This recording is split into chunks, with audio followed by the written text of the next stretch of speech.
c'était qu'avec la notation qui a été faite jusqu'à présent, qui était une notation qui était extrêmement critiquée depuis la création de l'État d'Israël quasiment, l'armée laissait pas vraiment la possibilité de maximiser, on va dire, le potentiel de chacun. Beaucoup de personnes étaient quand même affectées à des unités combattantes alors que c'était pas leur objectif. L'armée ne prenait pas vraiment en compte les besoins et les envies de chacun.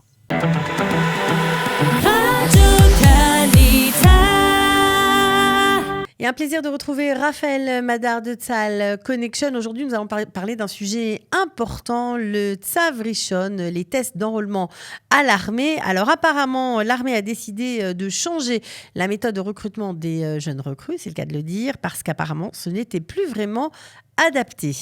Alors, c'est pas uniquement les tests psychotechniques, on va dire, qui ont changé, c'est surtout tout le système en fait de recrutement de Tzahal qui a été modifié récemment. Ok. En fait, pour comprendre tout ça, il faut revenir, on va dire, il y a environ un an. Il y a une conférence de presse de la part d'un des ministres, Michael Bitan, du ministère de la Défense, et de Benny Gantz, qui souhaitait en fait faire une modification du fonctionnement de Tzahal, essayer de passer l'armée dans un système qui est à moitié professionnel sous 10 ans. Pour faire ça, il faut essayer de maximiser le potentiel de chaque futur soldat. Le problème, c'était qu'avec la notation qui a été faite jusqu'à présent, qui était une notation qui était extrêmement critiquée depuis la création de l'État d'Israël quasiment, l'armée laissait pas vraiment la possibilité de maximiser, on va dire, le potentiel de chacun. Beaucoup de personnes étaient quand même affectées à des unités combattantes alors que c'était pas leur objectif, et vice versa d'ailleurs. Alors que bon, au final, l'armée ne prenait pas vraiment en compte les besoins et les envies de chacun. Avec ce nouveau système, l'objectif, c'est d'essayer de comprendre en profondeur les forces, les points forts et les points faibles de chaque futur soldat pour essayer d'optimiser son potentiel dans les différentes affectations qu'ils peuvent éventuellement recevoir. Donc ça veut dire que c'est tout le Tzav Rishon dans son ensemble qui va être modifié ? C'est pas vraiment que le Tzav Rishon il est modifié. Enfin, on va revenir dans quelques instants sur la modification. Il y a pas mal de choses quand même qui changent. C'est surtout la perception de l'armée sur les dossiers des futurs soldats et sur comment ils vont être affectés par la suite qui va être modifié. On parle vraiment d'un changement qui est historique depuis la création de l'État d'Israël. C'est la première fois que ce changement il est opéré. Un changement historique, eh bien, ça nous fait plaisir parce que c'est vrai on a beaucoup entendu des gens qui étaient mal orientés, qui ne terminaient même pas leur service militaire parce qu'ils n'étaient pas à leur place et c'est bien dommage. Alors, comment on va faire la différence entre ce qui est avant et ce qui va être demain, en fait? Alors, jusqu'à présent, les personnes qui faisaient le Tzav Rishon, ils devaient passer par un entretien individuel. Il devait passer par des tests psychotechniques, il devait passer par une sorte d'entretien avec un soldat ou une soldate où il faisait un test d'hébreu à la fin qui était quand même assez formel. Et il y avait aussi la partie du médecin. Toutes ces étapes-là, elles restent. La notation, par contre, va changer. C'est-à-dire que les notes de l'ancien modèle qui étaient données, c'était la première note qu'on appelait le Kaba, qui était une sorte de note générale, de moyenne générale, si vous voulez, du Tzav Rishon. Cette note-là, elle n'existe plus. C'est-à-dire que cette note-là, cette moyenne du Tzav Rishon, qui était calculée en fonction des psychotechniques d'une part et de l'entretien individuel, elle n'existe plus. Et à la place, elle est séparée en deux notes.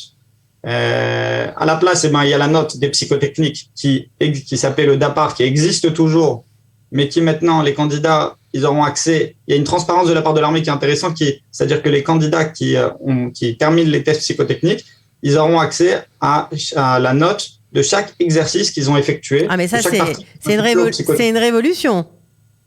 Oui, ça veut dire que si, par exemple, un candidat, il sent qu'il a réussi les tests psychotechniques dans une des parties, on va dire qu'il est très fort en maths, dans tout ce qui est géométrie, etc. Et la partie des psychométriques, il se rend compte que la note qu'il a obtenue, elle est très faible et qu'elle ne représente pas vraiment ses capacités.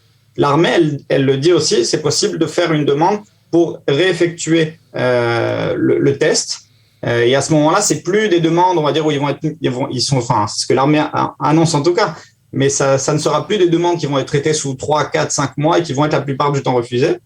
L'armée va vraiment prendre en compte les demandes et va vraiment, c'est pour ça qu'elle met en place aussi cette transparence de sorte à ce que chacun soit conscient de ses points forts et ses points faibles et s'il y a des problèmes, il ne faut pas hésiter à les faire remonter. Donc il y a cette partie-là des psychotechniques qui est la première des choses. Les autres notes qui vont être mises en place, c'est la note de l'entretien individuel. L'entretien individuel, jusqu'à présent, c'est un entretien qui était qui est influencé sur la note du CABA, mais qui était quand même assez compliqué à noter. Et il n'y avait pas de note dessus. C'est-à-dire, on savait juste qu'il influençait sur le CABA, mais l'armée n'annonçait pas comment elle notait ça. À partir d'aujourd'hui, ça va changer. Il y a une note dans les résultats qu'on obtient qui s'appelle Itrashmut Mirayon Ishi. Donc, ça veut dire concrètement comment l'entretien individuel il s'est déroulé. Et ça permet de savoir aussi comment, si moi je suis futur soldat, j'ai envie de m'enrôler à l'armée, j'ai enfin accès à ma note de mon entretien individuel. En fonction de ça, je saurai aussi qu'est-ce qui était bien, qu'est-ce qui n'était pas bien et qu'est-ce que je peux éventuellement changer. Et si pareil, je suis pas d'accord avec la note, alors je peux encore une fois éventuellement faire appel. Donc ça va être vraiment sérieux, cette possibilité de faire appel, parce qu'on sait, c'est ce que vous avez dit aujourd'hui, que faire appel, c'est vraiment...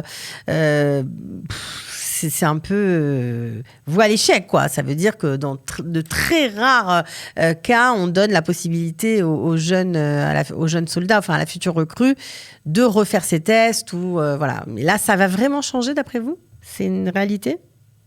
L'armée annonce ça. Honnêtement, jusqu'à présent, faire des demandes d'appel, c'était compliqué, mais pas impossible. Il fallait juste que la demande elle soit bien envoyée dans un format particulier. On essaye toujours de conseiller les futurs soldats sur comment exactement faire ça. Mais c'est vrai que l'armée, elle refuse certaines fois. Je pense qu'avec ce nouveau modèle, ça paraît plus juste. Au final, comme le meilleur exemple, ça reste quelqu'un qui a des très bonnes notes à l'école, en mathématiques, et qui, le jour des psychotechniques, se plante complètement. Au final, c'est une note qui ne représente pas vraiment ses qualités et ses points forts. Et je pense que faire une demande à ce moment-là, si l'armée elle est aussi souple qu'elle l'a annoncé, enfin si elle sera aussi souple qu'elle l'a annoncé, alors oui, c'est quelque chose qui peut être intéressant. Maintenant, ce qui me fait un peu peur dans tout ça, c'est pendant combien de temps, on va dire, l'armée, elle va... parce qu'au final, actuellement, on est dans un entre-deux. C'est-à-dire, on est entre l'ancien modèle et le nouveau modèle. Voilà, alors c'est ça. À partir de quand tout ça va rentrer en vigueur ? Et est-ce que ceux qui viennent de finir leur Tsav Rishon, qui viennent de passer leur Tsav Rishon et qui n'ont pas été contents de leurs résultats, est-ce qu'eux aussi peuvent essayer de se glisser dans cette nouvelle réforme ? Est-ce que ça peut marcher aussi pour eux ?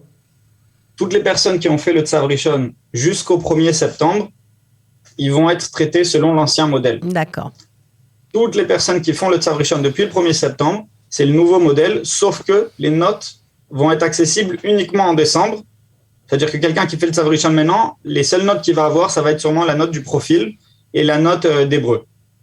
Le reste des notes, ils apparaîtront uniquement en décembre, le temps que le système de l'armée, le système informatique de l'armée se met à jour. Mais encore une fois, la difficulté, ça va être pour l'armée c'est pas quelque chose qui est spécialement juste, c'est-à-dire que quelqu'un qui aura fait le Tsav Rishon jusqu'au 1er septembre, il va être traité selon l'ancien modèle et les autres personnes, ils vont être traitées selon les nouveaux modèles. Et on parle d'une différence des fois de personnes qui sont dans la même classe, en première ou en terminale, et juste ils ont fait leur Tsav Rishon un peu plus tard. Il suffit qu'une personne elle ait demandé d'annuler elle n'ait pas pu se présenter au Tsav Rishon le 29 août, et au final elle reçoit un Tsav Rishon pour le 2 octobre, et à ce moment-là, elle est selon le nouveau modèle. Donc, c'est pas quelque chose qui est spécialement juste, et ça va être intéressant de voir comment l'armée va. Peut-être que sur le terrain, l'armée sera un peu plus cool ou un peu plus encline à leur faire changer de poste si besoin. Et on verra, ça, ce sera peut-être une solution. On ne sait pas. Alors, juste une autre question. On le sait, il y avait beaucoup de différences, notamment pour les nouveaux immigrants, les Olim Khadashim, par rapport à la langue, par rapport au background, à la culture qui n'était pas la même que celle des Israéliens. Est-ce que là aussi, la façon d'être testé va changer ? Alors oui, d'une part, il y a quelque chose qui est très bien dans tout ça et qui est très juste que je vais détailler. Il y a quelque chose qui est plus compliqué. Ce qui est bien d'abord, c'est par rapport au test psychotechnique dans la journée du Tsav Rishon. C'est-à-dire que jusqu'à présent, le test psychotechnique, il se faisait en hébreu. Enfin, c'est pas qu'il se faisait en hébreu, il commençait donc par un texte en hébreu avec des questions dessus. Et ensuite, en fonction du niveau d'hébreu de chaque candidat, on faisait un test qui était soit un test complet comme les Israéliens, dans le cas où on avait un niveau d'hébreu qui était jugé comme vraiment élevé, soit on faisait un test qui était uniquement des formes géométriques. Le problème, c'est que c'était pas juste d'une part envers les Israéliens, parce que si on faisait uniquement le test avec les formes géométriques, ça durait qu'une demi-heure et c'était assez simple. Si on faisait un test qui était comme les Israéliens, ça veut dire qu'on fait une partie avec analogie verbale et même si on est 7-8 ans en Israël, on n'a pas toujours ce niveau-là en hébreu et donc c'est pas juste pour les Olim. Donc l'armée, ce qu'elle a décidé de faire, après honnêtement énormément de pression de la part de beaucoup d'associations, c'est de changer tout ça et de faire un test dans plusieurs langues, que chaque candidat choisisse la langue qu'il souhaite. Peu importe son niveau d'hébreu, peu importe depuis combien de temps il est en Israël. Donc à partir de là, ça c'est vraiment l'un des plus gros changements pour les Olim Khadashim. À partir de ce moment-là, il n'y a plus ce problème-là. Par contre, c'est un test du coup qui va être juste pour tout le monde et qui va vraiment noter de manière la plus juste possible le niveau de chaque candidat vis-à-vis des psychotechniques. Ce test psychotechnique, de manière générale, c'est un test qui est complètement différent de l'ancienne version. Ça veut dire dans le contenu, c'est plus ou moins les mêmes types d'exercices, mais dans la forme, c'est un examen qui est ce qu'on appelle un examen intelligent et qui s'adapte en fonction de la difficulté de chacun.